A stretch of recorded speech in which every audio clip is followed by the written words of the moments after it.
KXTC Podcast. Le vendredi 7, samedi 8 et dimanche 9 octobre 2022, à Mouansartou, dans les Alpes-Maritimes, aura lieu le Festival du Livre, édition 2022. Nous avons demandé à Marie-Louise Gourdon, créatrice et organisatrice de ce festival, des renseignements complémentaires sur cette manifestation. Notre 35e Festival du Livre va bientôt arriver. Comme d'habitude, ce sera un festival festif, bouillonnant, mais aussi ancré dans l'actualité parce que nous y aborderons tous les problèmes de notre temps et ils sont nombreux et nous sommes tous concernés. Mais ce sera aussi la fête, il y a toujours les deux côtés à Mouansartou. Nous attendons environ 50 000 personnes, donc nous vous attendons aussi.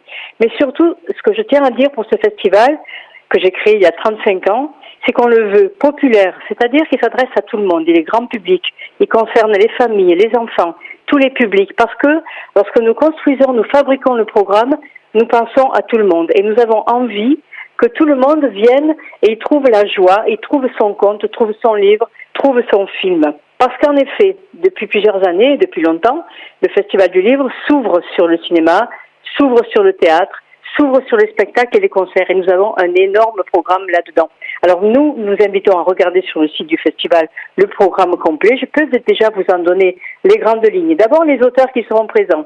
Eh bien, nous avons René Frémy en président et Muriel Barbery, puisque nous avons toujours un homme et une femme, très attachés à la parité. François Morel également qui va faire 2 spectacles avec nous. Guillaume Musso, que tout le monde connaît, que je ne présente pas. Yasmina Kadra, qui sort une œuvre magique pour cette année monumentale. Tatiana de Roné, Bernard Werber, Michel Pedignelli, Ernest Pignon-Ernest, notre niçois extraordinaire avec un film inédit. Plutôt écolo, Pablo Servigne, Camille Etienne, mais aussi Daniel Picoulier, Mabéker, voilà. Tous les grands noms de la rentrée littéraire seront là. Il y a une scène littéraire qui a été créée. Et nous avons aussi les spectacles. Donc j'ai parlé de François Morel qui va chanter, un spectacle avec Alain Damasio et Yann Péchin. Une soirée électro, ça c'est nouveau, le vendredi soir. Une soirée électro, toute la soirée, avec Jacques, c'est un chanteur, le Noiseur, et la chanteuse Coco. Mais également un spectacle avec Camille Etienne. Et puis un spectacle DJ, une performance avec Adrien Bels et Nassim DJ. Et puis tous les théâtres de notre région vont présenter des spectacles. Vous voyez, c'est extrêmement ouvert, avec en plus une énorme programmation pour la jeunesse, pour les petits et pour les ados. On a 45 auteurs et autrices jeunesse. On a un espace de 1100 mètres carrés qui lui est consacré. Et puis on a un nouvel espace BD, manga, comics. Vous voyez, il y en a pour tout le monde. Il y a aussi des livres anciens, il y a le boulevard des bouquinistes. Mais il y a des livres d'art, il y a des livres de poésie, il y a de la littérature, il y a de la BD, il y a vraiment tout ce qu'il faut, et puis les associations aussi. Tout ce programme, eh bien, nous l'avons fabriqué vraiment pour vous. Alors, à Mouansartou, pendant ces 3 jours, le boulevard est piéton, vous le savez maintenant. Il n'y a pas de voiture qui passe, rien.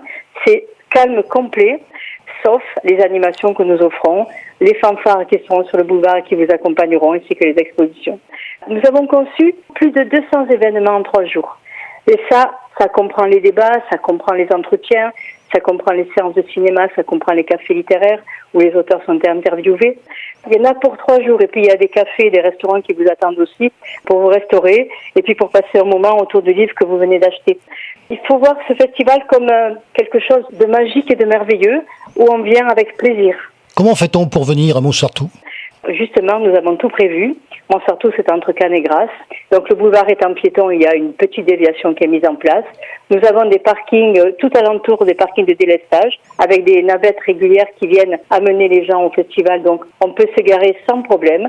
On a aussi un très grand nouveau parking à l'entrée de la ville du côté de Grasse.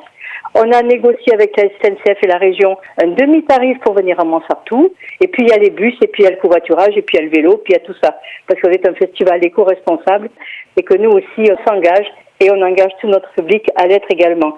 C'est un des grands sujets du festival cette année. L'écologie, justement, l'énergie, comment on va vivre avec le réchauffement climatique. Tout ça, c'est au cœur de nos discussions, mais on va le faire avec des gens qui vont nous donner aussi de l'optimisme et de l'espoir. KXTC Podcast.